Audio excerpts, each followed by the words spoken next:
আমরা দেখতে পাচ্ছি একটা প্ল্যাকার্ড নিয়ে বসে আছে ভদ্রলোক। তিনি হচ্ছে হ্যান্ডিক্যাপ টিম, প্রোটেস্ট করছেন।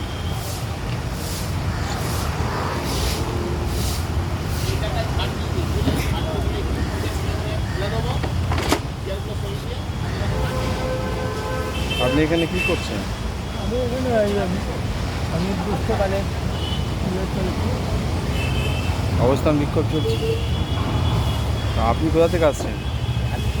হ্যাঁ, হালি শহর থেকে। তা আপনি এই অবস্থায় আপনি তিলোত্তমার পাশে রয়েছেন, এত মনের জোর কীভাবে পাচ্ছেন? এত মনের জোর কীভাবে পাচ্ছেন কোথা থেকে? আমি মনের জোর, আমি দেখো, আমি সবসময়ের জন্য আমি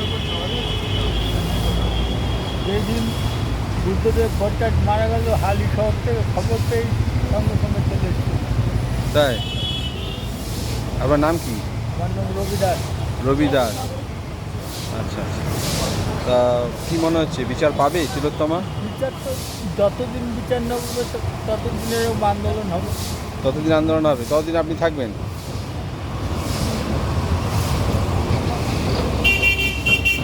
একজন তো অ্যারেস্ট হয়েছে, আর কি মনে হচ্ছে আর অ্যারেস্ট হবে? আরও অ্যারেস্ট হতে হবে, একজনের দ্বারা কোনো কিছু হয়? কি মনে হচ্ছে অনেকে যুক্ত আছে? অনেকেই আছে তাদের মধ্যে শাসক দলের, তো আমার মনে হচ্ছে শাসক দলের মাথাটা আছে। শাসক দলের মাথা আছে।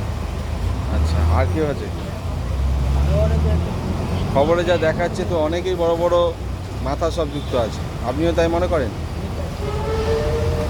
মৃতদেহকে পুড়িয়ে দিল পরিবারের হাতে না তুলে দিয়ে, এটা কেমনভাবে ভাবছেন আপনি? আরে ওইটাই তো, ওই জায়গাটাই তো ঠিক আছে, আর ওই জায়গাটাই তো মেন। ওরা ওই জায়গাটাই তো ভুল করেছে। মানুষ যদি মরে যায়, সেই পরিবারের হাতে তুলে দেবে না, যা এই মানুষটাকে তুলে দিলাম। এমনকি ওই যে দাহ করার জন্য যে টাকা, সেই টাকাটাও বাবাকে দিতে দেয়নি, সেই জন্য বাবা মা খুব দুঃখ করছিল। সেটা অবশ্যই দুঃখ তো করবে, তার একটি মাত্র মেয়ে, সে দুঃখ করবে না?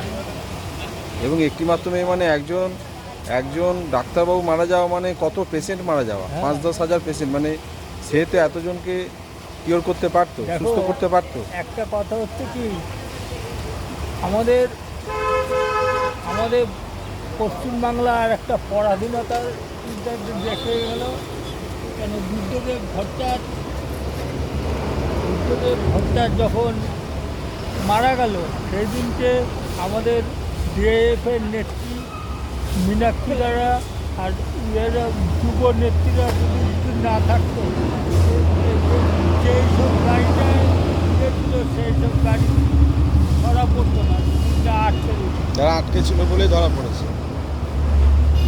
ওই জন্য বলছি, পশ্চিমবাংলায় একটা স্বাধীনতার নতুন করে দরকার আছে, কিন্তু নবজাগরণ শুরু হয়ে গেছে। হ্যাঁ, আজকে মমতা ব্যানার্জি বড় বড় কথা বলতো, লক্ষ্মী ভাণ্ডার, ঈশ্বর ভাণ্ডার, ওইসব দিয়ে কিন্তু মুখটা বন্ধ করে রেখেছিল।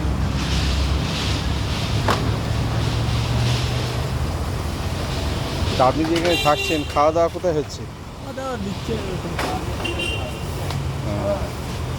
এর বিচারক সবাই তো চাইছে, কিন্তু এরা ইচ্ছাকৃতভাবে সব কিছু চেপে দিচ্ছে, যেটা মনে হচ্ছে। ঠিক আছে, এরা দোষ করে বলেই তো অনেক কিছু চাপে। ভালো লাগলো আপনার সঙ্গে কথা। আপনার যে স্ট্রাগল, আপনি যে দাঁড়িয়ে আছেন, প্রোটেস্ট জানাচ্ছেন, আমরা সুস্থ স্বাভাবিক মানুষ হয়েও আমরা এত প্রোটেস্ট করতে পারছি না। খুব ভালো লাগলো, ধন্যবাদ।